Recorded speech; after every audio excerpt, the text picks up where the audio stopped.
Hey nurses, Nurse Rooms here. I'm a dialysis nurse from the Philippines and welcome back to my channel where I upload videos all about dialysis and my journey in discovering nursing career. You are now in your most important phase in your US visa application, the embassy interview. The embassy interview is somewhat just a formality. They just want to make sure that it is you who's really be the one traveling there, all your documents are complete, and that your employment in US is real. In other words, they want everything set and prepared once you arrive in US. But this doesn't mean you don't need to prepare for that. So for today's video, I am going to give you tips on how to ace it. I'm going to start with visa packet delivery address, documents to prepare, and interview questions to practice. Now let's ace this one. The first tip is to set your visa packet delivery address to pick up at SMOA before the interview. If you want fast, then follow this tip. For those living outside Manila, especially those who are subject for sputum, pickup at SMOA is the best choice. I believe visa issuance also depends on this one, since delivering the visa packet to a different address can take time. SMOA is where most visa packets are delivered, which makes everything faster. So if you're wondering why it's been a week and your SAYAC has not been updated to issued yet, then take into consideration your place. I'm from Mindanao, but I chose to stay longer in Manila to avail the pickup at SMOA option. My interview was on a Friday, got my visa issued on Monday, received the tracking number from LVC via email Tuesday, and visa packet was ready for pickup on Wednesday. No fee is charged upon pickup, and if with dependent, you'll be receiving separate tracking numbers in packages, so check his or her email. You do this before the interview. You don't need to print it since they can just see it on their system and will just ask you if you're done editing it in your CGI portal. For the documents, this picture here replicates the one posted in USM Manila. I was even surprised how the owner was able to get a photo or copy of it. Then I noticed that it lacked IL, so this was just a replica. On the other hand, here's another photo that's been circulating, which everyone has, even me. This one's here is too much. You only need these. But let's categorize and arrange each in a manner that you won't be pulling everything up, especially when you're nervous. I bought this document file folder organizer bag from GetFile. Nope, this is not sponsored. I just love the multifunctionality of their products. I want everything to be perfectly arranged according to what I want and be safe in a weatherproof case, and this bag is a living testimony. One time it was raining real hard and I was bringing this one with the documents inside somewhere to print the remaining files. And oh behold, this thing is water resistant and everything inside are all secured and dry as if nothing happened. What I liked about this bag too is it's too handy and I won't be bringing the ugly bulky on my arm. It just goes with my outfit. The arrangement will depend on how you open the filer. In my case, I arranged it in a manner that I don't need to take off the bag. So it might be kind of reversed with the bag opening facing away from me. And my first file is the closest to me. So as you can see, you can't read the labels because all of them are facing me. So when I face the pre-screener or the console, then I'm just gonna open this one and gonna check the files each and then get a document and pass it to them. So how I categorize it? So the first packet I labeled it as verification because these are the documents needed for your identity verification. So in here, the old and new passports are placed along with the 2x2 pictures and of course the DS-260 confirmation. These are the documents that are first or initially asked to verify your identification.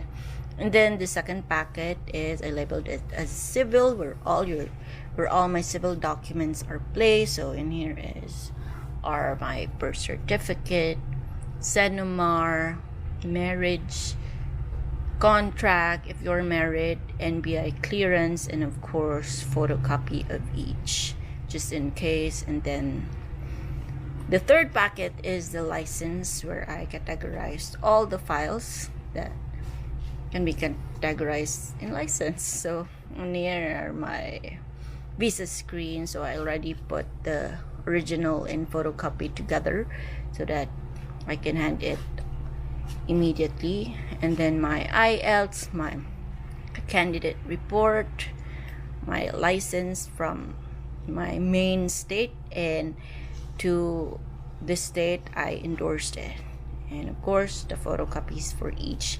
And then the next is the petitioner, where all the files in according to my employer. So in here is my job letter, job offer letter. Also I included the I-140 and the ETA 9089. So these documents are very important, although it's not necessarily asked by the USEM, but as to help you guide in the preparation for USEM, these are the documents that you are needed to read. So this is where the skill level is written in the ETA 9089. This is where your prevailing wage is written, and also your previous job. So I guess the console will base the interviews from all the documents you've given. So ETA 9089 and I-140 are one of them. Then the next bucket is IB. This means immigrant visa documents. So in here are the DS-260 confirmation, another copy, the DS-260 pages, the interview date, email or letter, and then what else do we have here? And also the select, since it still can be categorized in this part. And of course the support. So I'm a late registered in birth certificate, so I already asked for baptismal as support and then had it photocopied as well. And then the just in case they'll ask for, so I got my both high school and college diploma. Then I also got my TOR both in high school and college, and then my license also in PRC, though it's not really my license but just a certification of good standing that states the validity of my license, which will still expire by next year. Then of course my COEs and my CVs. And then for the remaining packets are for my dependent, and also some things that nothing, just some receipts from NCLEX and receipts from my PSA. So in case you're gonna tell me that it's not an original document, so at least I've got the receipt straight from PSA. So that's all. Your top document is DS-260. You need to be familiarized from the first page to the last. This is what the pre-screener will go through, verify, and confirm it with you. Anything you'll mention not included in it, you'll be automatically instructed to go out and edit for an hour. In my case, the opposite happened. It was the work experience part when the pre-screener mistakenly asked the primary occupation, medical health, as my workplace instead of the one that comes after it. At first, I hesitated because it was kind of wrong, but instead I answered, yes, that's my work is related to. Then the following infos were previous workplaces, so it was confirmed that he did mistakenly mention the first one wrong. So at the end of it, I informed him that my first workplace was not mentioned. He was trying to look for it, and I instructed it's the first one. He found it and just replied yes, and insisted with medical health as the correct one. He then added, I'm this close to let you out, and edited it. It was a both justification of the mistakes and somehow a way to intimidate you, but if you're too familiar of your documents, it won't even bother you. In addition, I tried to match my DS-260 with my ETA 9089. So the previous work experiences found in my ETA 9089 are the only infos I included in my DS260. ETA 9089 is partially filled out by the agency, so for the employer part, I also copied how the name was exactly written in that form. This is also where you can find your prevailing wage data and skill level, filled out by the agency. You can also find your skill level in your I-140. I've also created a booklet for myself that contains all the steps for embassy interview and update questions listed according to the same category of the documents. I'll link it in the description below, but I'm gonna show you where I place it. So my bag has a pocket outside, so I just put it in here. So while I was lining up for the embassy interview, I can readily get it and just scan and practice for the sample interview questions. So as you can see, there are a lot of notes inside. And here are my answers at the side of it. And of course, a day before the interview, I went to the embassy for Ocular Visit and see how everything goes.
Embassy interview proper. To be honest, my interview with the consul is more relaxed than the pre-screener. The pre-screener talks fast and spoke away from the microphone, so I could hardly hear it. Or maybe I was just too anxious that I was kinda in a mental block, making my pace so slow. Plus he interrupted me with another task while I was still doing with another.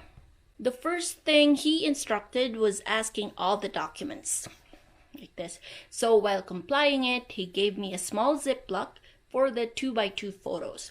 The thing that was taking me too slow was the proof of passing NCLEX because I couldn't find it, and no matter how I went through each file, it wasn't there. So all the following tasks he instructed just piled up. He again interrupted giving a document I needed to sign. I set it aside because I was still looking for the missing document. Then he was kind of impatient and was asking for it. So I did, and so with the rest of the documents. I just submitted everything. I was still in my mental block self when he showed the missing document, asking me if it was a photocopy or an original one. I was shocked and confused. How did the document got there? Then I snapped and answered that it was a scanned copy, and he removed it from the original documents and transferred it to the photocopies. The initial interview took place after, and I swear it was a relief once we were done. It was also kind of unfair because it was a bit relaxed as soon as it was my dependent's turn. The consul interview was definitely easy, all because of a blooper.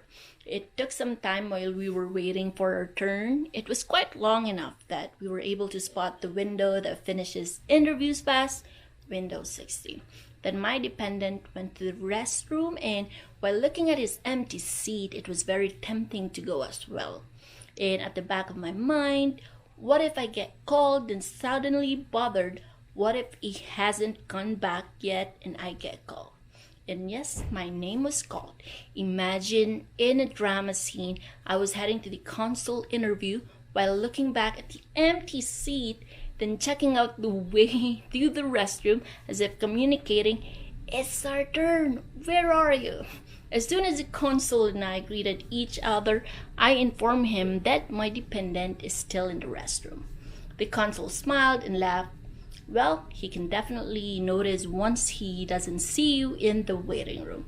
And it was that moment when everything got too relaxed. My mental block suddenly drifted away and I was back to my real self. He first verified my identity like name, birth date, etc., then followed by questions like, "Where will you be assigned? How did you learn about it? What will your job be? How long are you doing that?" Then I did the fingerprint. It was super fast. In less than 5 minutes, my dependent got back in the middle of my fingerprinting. The consul then made a joke. "I'm sorry, but I wouldn't be giving you a visa." He waited for the reaction, and you know the reaction of my dependent? He answered yes repeatedly. The consul then said, "Kidding aside, actually you'll have the shortest interview ever." He then verified my dependent's name, birth date, followed by only one question: if he traveled abroad. And the most awaited line: "I recommend both of you for visa approval." 3 days after,